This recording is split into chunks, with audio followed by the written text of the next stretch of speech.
రూపాయి ఖర్చు లేకుండా మూర్తి స్టోర్ సిటీలో ప్లాట్ ను పొందండి. 1 plot free for every 10 plots sold.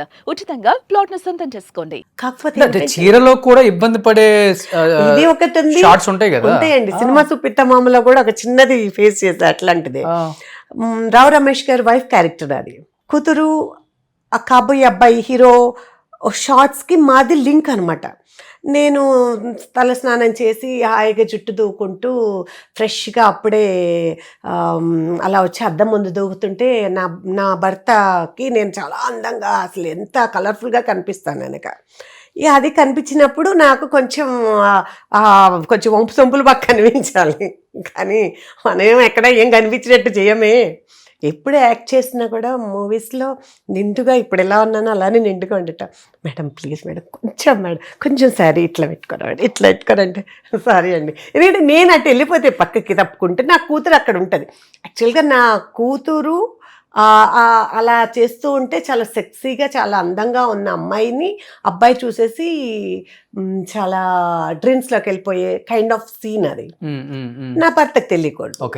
ఆమె చేస్తున్నప్పుడు ఆమె ఆ పాప ఎలాగానే అనుకోకుండా నేను అక్కడ వచ్చి నుంచుంటా. నేను అదే టైంకి తల స్నానం చేసి జుట్టు దూకుంటూ అట్లా. అలాంటప్పుడు కూడా పాపం వాళ్ళు చాలా రిక్వెస్ట్ చేస్తే నేను చేయనన్నాను, అమ్మాయి చేయనని. పాపం వాళ్ళకి ఎంత కష్టంగా ఉంటుంది అలా. మీరు ఇలాంటి అంటే ఇన్ని సాంప్రదాయాలు ఫాలో అవుతూ కూడా ఇన్ని వందల సినిమాలు చేశారంటే గ్రేట్. కానీ అసలు హస్బెండ్ కూడా పట్టుకోరు కదా మిమ్మల్ని ఏ సినిమాలో?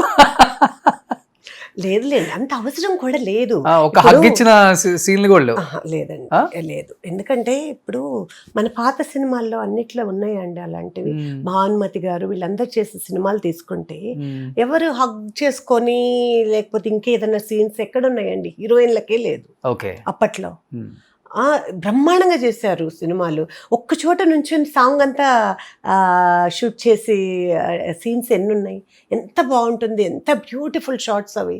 అలాంటిది ఇప్పుడంటే ట్రెండ్ మారింది, ట్రెండ్ ప్రకారం వీళ్ళు వెళ్తున్నారు. కానీ అదర్వైజ్ అవసరం కూడా లేదు, అవసరం లేదు. కానీ ఇప్పుడు 250-200 సినిమాలు తీసుంటారు ఉండొచ్చండి. ఒక 200 ఫిల్మ్స్ దా చేసి ఉండొచ్చు అప్రాక్సిమేట్లీ. ఆల్మోస్ట్ అందరు యాక్టర్స్ కి వైఫ్లు చేశానండి. ఆల్మోస్ట్ అన్ని బ్యానర్స్ లో, అంటే పెద్ద బ్యానర్స్ చేసా, చిన్న బ్యానర్స్ చేశాను. ఈయన ఒంగోలు గిత్తల ప్రకాష్ రాజ్ గారి వైఫ్, రావు రమేష్ గారి వైఫ్ గారి సినిమా సుపిత్తమామలో చేశాను. భలే ఉంటది ఒంగోలు గిత్తలో ఆయన బట్టలు లేకుండా సీన్, కామెడీ సీన్స్ అండి, చాలా కామెడీ సీన్స్ చాలా బాగుంటాయి. We enjoyed so much. ఎందుకంటే విలేజ్ అట్మాస్ఫియర్ లో అటు సైడ్ తణుకు అటువైపు అంతా తీశారు, బాగుంది. సీనియర్ ఆర్టిస్టులతో చేస్తే ఆ కిక్కే వేరండి. అవును, ఎందుకంటే మనలో కూడా ఇంకా బాగా చేయాలి అనే ఆ ఇంట్రెస్ట్ వచ్చేస్తుంది. కాంపిటీషన్ ఇంకా బాగా చేయాలి, ఆయన అంత బాగా చేస్తున్నారు, అంత పెద్ద ఆర్టిస్ట్ పక్కన అన్న ఫీలింగ్ ఉంటుంది. తనికెళ్ళ భరణి గారి పక్కన చేశాను.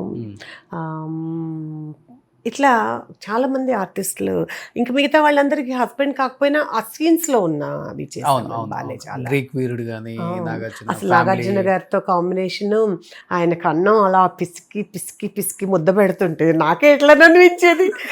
ఆ సీన్ అలాంటిది. ఆయన అలా ఫీల్ అవ్వాలి, ఓ అన్నట్లు ఫీల్ అవ్వాలి. ఆయన అమెరికా నుంచి వచ్చిన ఆయన విలేజ్లో ఒక పెద్ద ఫ్యామిలీలో వచ్చి ప్రేమగా ఆ ప్రేమ పేతలు అలా ఉంటాయి. అరే రారా కూర్చొని, నేను చిన్న మేనత్తని, నాకు ఒక చిన్న కొడుకు కూడా ఉంటాడు, ఇంత కొడుకు, రారా అని చెప్పి నా కొడుకు పెట్టినట్టు నాగార్జున గారిని కూడా బాగా పిసికి పెడుతుంటే ఆయన కళ్ళల్లో, ఆయన ఫేస్లో, ఆయన బాడీ లాంగ్వేజ్లో దేవుడా, అమెరికాలో పెరిగిన వాళ్ళు ఎలా ఉంటుంది అలా కలిపి పెడతాం ముద్దలని, చేతులు కడుక్కున్నారా లేదా, లేకపోతే ఏంటి ఇదంతా రైస్ ఉండి ఇదంతా. ఆ సీన్ నాకే అమ్మో అనిపించింది. రియల్ సీన్లే. Yeah of course. సో అది అంటే తిన్నారు, అది ఇంపార్టెంట్ అండి. ఆ సీన్ ఎలా అంటే తర్వాత వచ్చిన కొత్తలో ఆయన ఫీలింగ్ అలా ఉండేది. వన్స్ ఆ ప్రేమలు, ఆప్యాయతలు, అభిమానాలు అర్థం చేసుకున్న తర్వాత ఎగైన్ ఇంకొకసారి అది పెట్టే సీన్ ఉంటే అడిగి మరి పెట్టించుకుంటారు ఆయన.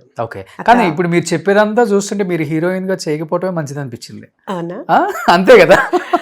అది దట్స్ ఫైన్ అండి. ఎందుకంటే అంటే ఇప్పుడు అప్పుడు జనరేషన్ అంటే ఓకే అండి, ఇప్పుడు చీరలు కట్టుకొని హీరోయిన్లు రాజ్యాలు వెళ్తున్నారు అనేది లేదు కదా.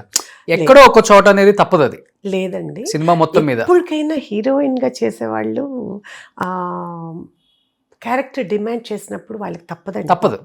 మనం అర్థం చేసుకోవాలి. అది వాళ్ళని కూడా, ఎవరిని, డైరెక్టర్ని, ప్రొడ్యూసర్ని, సీన్స్ని అర్థం చేసుకోవాలి. అన్నిటికీ అలా ఓకే అనుకునే రావాలి, లేకపోతే రావద్దు. అవును. ఎందుకు వాళ్ళని ఇబ్బంది పెట్టాలండి? ఇబ్బంది పెట్టకూడదు కదా. సో అందుకే నేను బిఫోర్ మ్యారేజ్ ఆపర్చునిటీ వచ్చినా కూడా నేను చేయనని చెప్పేసి. ఏ సినిమా హీరోయిన్ గా? అది దాసనారాయణ గారి మూవీ అండి.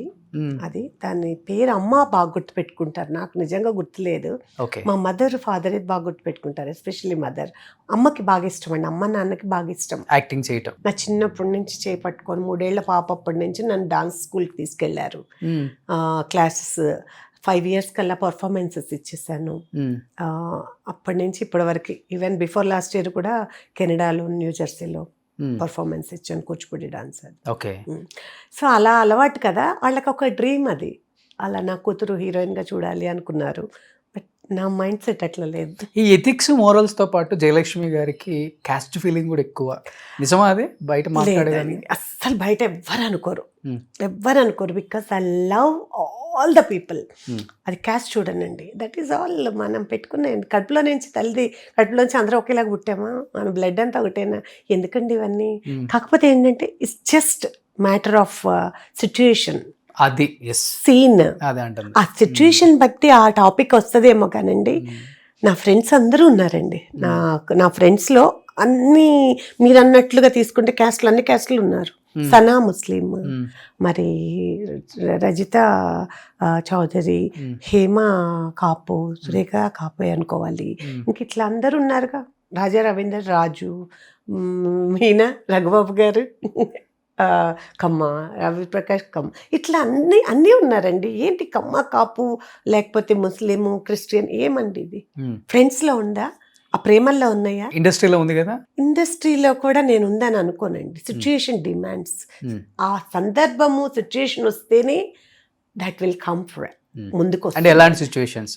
ఇన్ కేస్ ఏదైనా సిచ్యుయేషన్ వస్తే, నాది అని పై చెయ్యి అనే వచ్చినప్పుడు, మా ఊరు ఏమో మా అమ్మాయి, అట్లా కూడా రాదండి. సిచ్యుయేషన్ వస్తే అని అంటే, ఇన్ కేస్ ఎప్పుడైనా ఎవరైనా నోరు జారి గవాల్నాయ్ అనేసి వాళ్ళ క్యాస్ట్ గురించి మాట్లాడి, మీరు ఇట్లాంటి వాళ్ళు అట్లాంటి వాళ్ళు, ఎవరు ముందుకు వస్తారు చూద్దాం, ఎవరు ఏం చేస్తారు చూద్దాం అన్న టాపిక్ ఎనీ క్యాస్ట్ పర్సన్స్ ఎవరైనా మాట్లాడినప్పుడు, వాళ్ళకి సంబంధించిన అభిమానం, క్లోజ్ రిలేషను ఎవరైనా ఆ ఇండస్ట్రీలో కానీ, ఆ ప్రొఫెషన్లో కానీ, ఇంకెక్కడైనా కానీ ఉన్నప్పుడు, ఏంటి అలా ఇష్టం వచ్చినట్టు అన్యాయంగా మాట్లాడుతున్నాడు, we have to support them అన్న థాట్తో ముందుకు వస్తారనేది నా ఆలోచన అండి. అంతే తప్పించి ఈగోలకు పోయి, నో, ఇట్స్ నాట్ దాట్.